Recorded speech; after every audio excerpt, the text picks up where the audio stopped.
36வது திவ்யதேசம் திருத்தெற்றி அம்பலம். நான் சொன்னது சத்தியமாச்சா இல்லையா? இந்த 10 திவ்யதேசம் ரொம்ப பேர் போயிருக்க மாட்டா, ரொம்ப தெரியாதுன்னு சொன்ன பாருங்க. எல்லாம் கேட்கும் போதே, ஏன்னா இப்போ நான் இது உப்பிலியப்பன்னு சொன்னோன்னே எல்லாரும் தலையாட்டினா, அப்புறம் திருவிந்தளு பரிமள ரங்கநாதன் சொன்ன தலையாட்டினா, இது திருத்தெற்றி அம்பலம், அரிமேய விண்ணகரம், செம்பொன்சை கோவில், வன்புருடோத்தமம்னா இது எங்கேயோ இருக்கு போல இருக்கு, நமக்கு ஒரு ஐடியா வருது பாருங்க. அதுதான் இது. அதனால 36வது திவ்யதேசம் திருத்தெற்றி அம்பலம், தொக்கி நிற்கும் திவ்யதேசம். ஒரு இடத்துல ஒரு மேடு மாதிரி இருக்கும், it is just slightly elevated. தெற்றி, தெற்றினா கொஞ்சம் மேலோங்கி இருக்கிறது. தெற்றி அம்பலம். இங்க பெருமாளுக்கு செங்கண்மால் சயன கோலத்துல இருப்பார். தாயாருக்கு செங்கமலவல்லி தாயார் என்று பெயர். சமுத்திர மந்தனம் ஆகும்போது, இப்ப நீங்க பார்த்தேன்னா சீர்காழி சிதம்பரம் எல்லாமே கொஞ்சம் சமுத்திரத்துக்கிட்ட. இந்த திவ்யதேசங்கள் எல்லாமோ பார்த்தேன்னா கதாபாகம் எல்லாம் சமுத்திர மந்தனத்தை தாயார் வந்தா, சமுத்திர மந்தனத்தை தேவர்கள் வந்தா, சமுத்திர மந்தனத்துல வந்த தாயார் பெருமாளை தேவர்கள் ஒன்னா சேவிக்கணும் நினைச்சா சமுத்திர மந்தனம் ஆகும்போது இந்த அமிர்தத்தை டிஸ்ட்ரிபியூட் பண்ணா பாருங்க. பண்ணும்போது இந்த ராகு கேதுங்கிறவா, அதுதான் விப்ரச்சித்தின்னு ஒரு பேர்ல, ஸ்வர்பானு விப்ரச்சித்திங்கிற பேர்ல இருப்பா. அப்ப இருக்கும்போது அந்த சூரியனுக்கு பயம் வந்துடுத்தான், ஐயோ இந்த ராகு நம்மளை பார்த்துட்டே இருக்கானே. ஒரு சின்ன விஷயம் சொல்றேன்.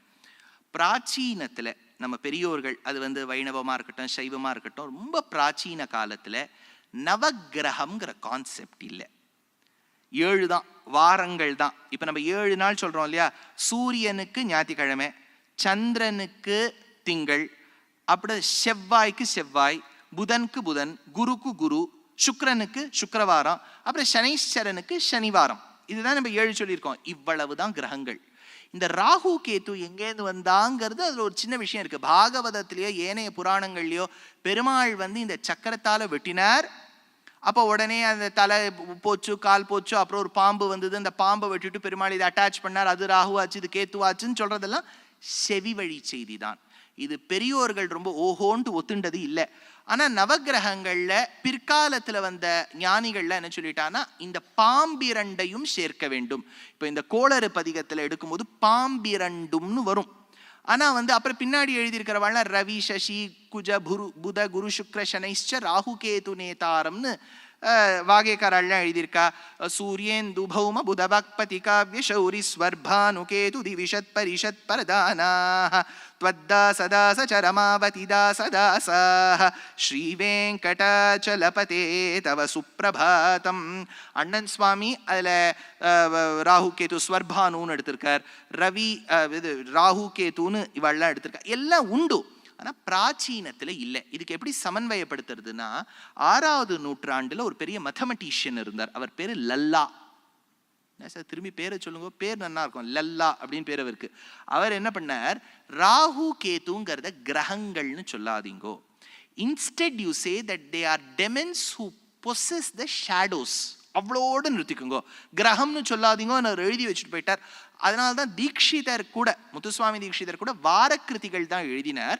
பின்னாடி வந்தவாதான் ராகு கேத்துவை சேர்த்துண்டான்னு ஒரு அர்த்தம் உண்டு. எதுக்கு இது சொல்ல வரேன்னா, ராகு கேத்துக்கு ரொம்ப பிரதானமா நமக்கு கதாபாகங்கள் புராணத்துல இல்லை, ஆனா இந்த ஸ்தல புராணத்துல இருக்கு. ராகு கேத்து உருவாயிட்டாளா, இந்த ராகு கேத்துவ ஆனதற்கு காரணம் சூரியனும் சந்திரனும். புரியுறதோ? இப்ப போர் அடிக்கிறதா? இல்லை, வேற வழி இல்லை, இது நான் சொல்லணும். இப்போ ராகு கேத்து, இப்போ இந்த ராகு கேத்துல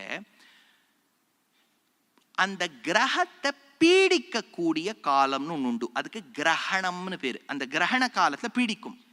சூரிய கிரகணம் என்னைக்குமே அமாவாஸ்யாவோட அடி ஒத்தி வரும், சந்திர கிரகணம் பௌர்ணிமாவோட ஒத்து வரும்.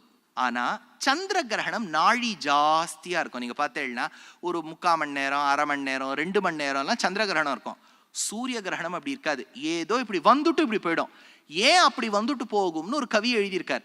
ஏன்னா ராகு சூரியனை பீடிக்க வேண்டும்னு பறந்து போனாராம், சுட்டு எரிச்சுடுத்தான். ஐயோ இப்படி சூரியன் சுட்டு எரிக்கிறாரேன்னு பார்த்தா, இவர் போகணும் நினைச்சது சூரியன் கிட்ட, தப்பி தவறி சென்றது சக்கரத்தாழ்வார் கிட்ட போயிட்டாராம்.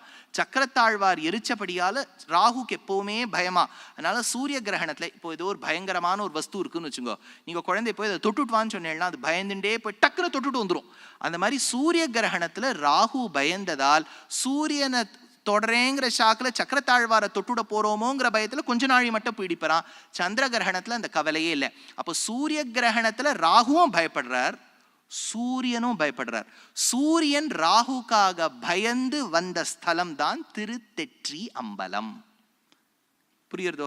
சூரியனை பயந்து, ராகுக்கு பயந்து சூரியன் வந்திருக்கார். இது திருத்தெற்றி அம்பலம்.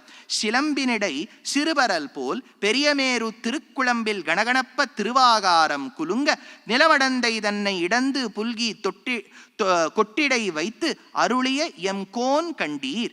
இலங்கிய நான்மறை அனைத்தும் அங்கம் மாறும் இசையும் வேள்விகளும் எண்டிக்கும் எங்கும் சிலம்பிய நற்பெருஞ்செல்வம் திகழும் நாங்கூர் திருத்தெற்றி அம்பலத்து என் செங்கண் மாலே அப்படின்னு ஆழ்வார் 36வது திவ்யதேசத்தை கொண்டாடி இருக்கார்.